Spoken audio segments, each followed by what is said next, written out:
Yanderuguasu tumpa chembuyerovia. Che ayerovia yanderuguasu tumpare. Ayerovia yaneramunetare. Ayerovia yandillariretare. Ayerovia pere. Ayerovia opaitere. Se puede ayuanguaycua. Tentaguansu. Brasilpe. Mato Grossope. Doradope.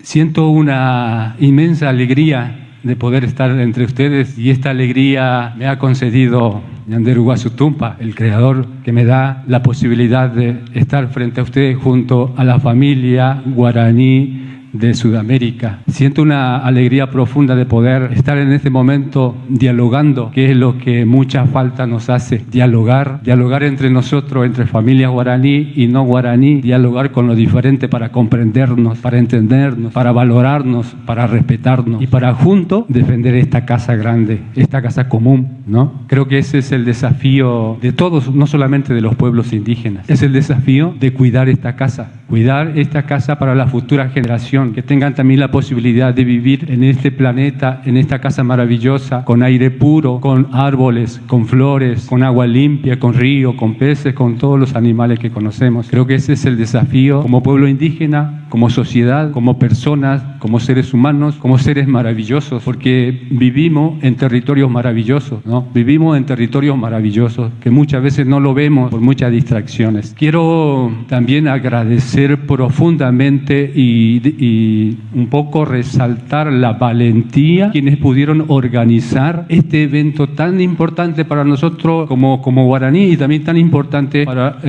para el diálogo intercultural, que es lo que hace falta. Hace falta constante espacio de diálogo entre nosotros, diálogo intercultural para complementarnos. Por eso valoro muchísimo este espacio, el coraje de estos guerreros, tanto antropólogos, todos los que organizan todo esto, porque entiendo que aquí en Brasil hablar de las cuestiones indígenas es tremendamente difícil. Conozco medianamente la situación crítica que atraviesan los hermanos guaraní Cayobá, los pueblos indígenas en general aquí en Brasil, por defender el territorio, por defender esta casa bella, hermosa que tenemos, frente a quienes vienen destruyendo la casa hermosa. Entonces es un desafío muy grande, por eso destaco mucho este coraje de todos los que han generado este espacio de diálogo, y es maravilloso y es lo que hace falta para la humanidad. Hace falta que las culturas nos encontremos en un espacio de diálogo como este, para que entre todos busquemos el camino de cómo podemos existir de manera armoniosa con todo lo que nos rodea, para un poco frenar este avance de esta lógica que destruye nuestra casa, sacrifica el buen vivir, la vida en felicidad, en armonía, lo sacrifica por un poco de comodidad. Estamos confundiendo entre comodidad, vivir bien. Entonces es importante replantearnos como sociedad, como cultura, como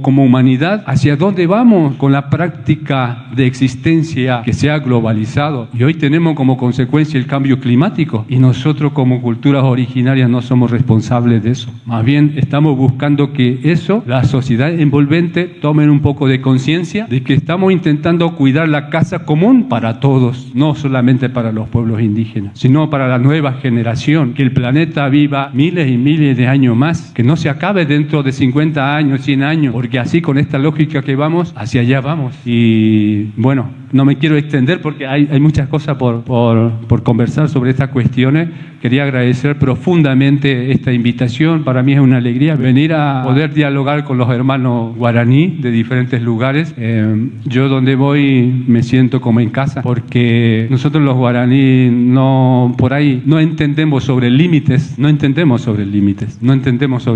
Yo donde voy me siento como en casa. Mi rol, mi formación soy comunicador social. Tuve la oportunidad de formarme en comunicación social y a través de esta formación vengo acompañando a las comunidades, a las organizaciones, para visibilizar lo que somos, para contarle a la gente lo que somos. O sea, nosotros tenemos que contarle a la gente qué somos, ¿no? Nosotros, no que otros hablen por nosotros. Y si hablan por nosotros, le contemos nuestra esencia en su profundidad. Para mí, los antropólogos juegan un rol tremendamente importante en esta coyuntura. Juegan un un rol tremendamente importante que para mí, eso después quiero profundizar, para mí ellos tienen que ser el puente, el vínculo entre nosotros, los que somos originarios, con la sociedad no originaria. Tienen que ser el vínculo, generar este puente, este espacio de diálogo para comprendernos y nosotros desde nuestro corazón, desde nuestra profundidad, contarles lo que somos en realidad, cómo vemos el mundo, cuál es nuestra cosmovisión, qué significa para nosotros lo que nos rodea, qué significa para nosotros una hormiga, qué significa una mariposa, qué significa un árbol. Entonces creo que cumplen una función tremendamente importante este trabajo que vienen haciendo los antropólogos. Yo le planteaba a una hermana conocida mía que está en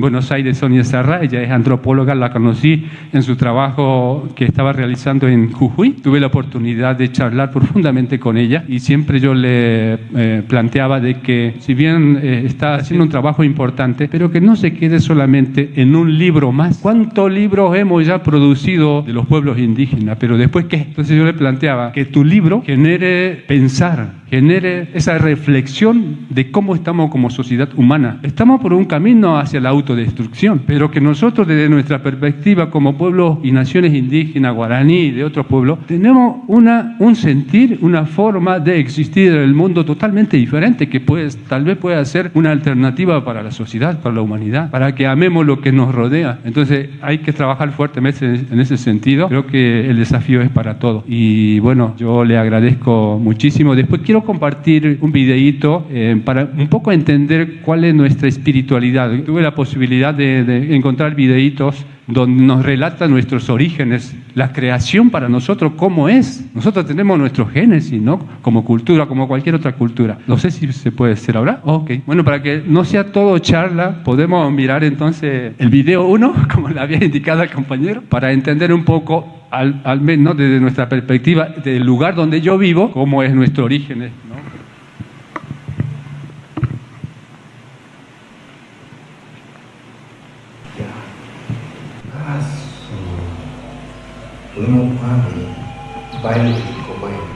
Yandelhuasu, padre de todo. Un trueno silencioso rodó presagiando su llegada. La cerrazón se tragaba los senderos todavía sin sendas, pero su mano derecha abría como un rayo la tiniebla.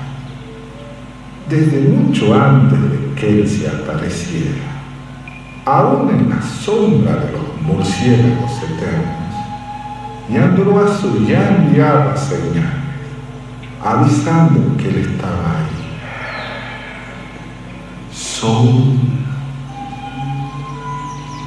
Todo esperaba a Yandelhuasu, con oídos todavía de piedra, esperaba, con ojos todavía sin mirada, esperaba, con el aliento contenido esperaba, hasta que de repente se interrumpió el sueño infinito. Yandelhuasu. El viento había empezado despacito a respirar. Un fuego azul se había puesto a chispear en el ala del murciélago. Y Yandelhuasu se mostró solo, prodigioso, con el sol relumbrando en el pecho. El pago cruzado, misteriosa señal de su poderío, resplandeció como una estrella de 4 brazos. Esos brazos marcan la dirección en que los vientos deben soplar. Miden el tiempo en las 4 estaciones, tanto con calor como con frío.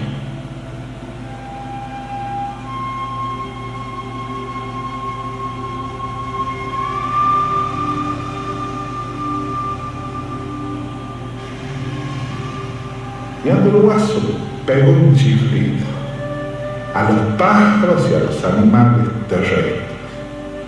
Ellos pasaban volando, pasaban trotando, pasaban arrastrándose, cada uno a buscar sus manchas, sus cantos, sus gritos, sus nidos, sus cuevas o sus guaridas. Y ahí al borde de la tierra, arroparon vapores, estaba el jaguar azul semidormido, con su pelambre de humo y fuego, viendo cómo pasaban los animales. La primera mañana voló como una garza sobre el mundo, por fin libre de la noche eterna, y con el brote temprano del alba hizo llamar el vaso al primer hombre.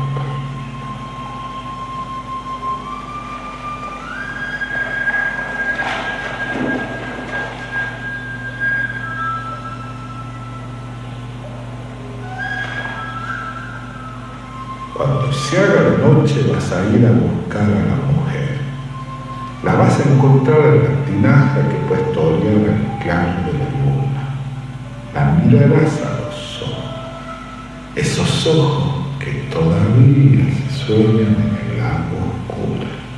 La abrazarás con amor, la despertarás con tu carbón encendido.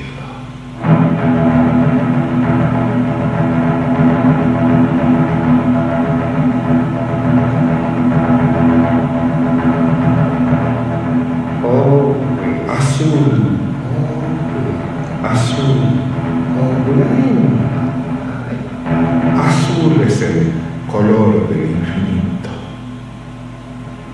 Azul es el humito azul que sube hasta ñan del Guaso. Azul, azul. Bueno, eso es lo que quería compartir. Después vamos a seguir compartiendo más elementos. Gracias, Jacinto.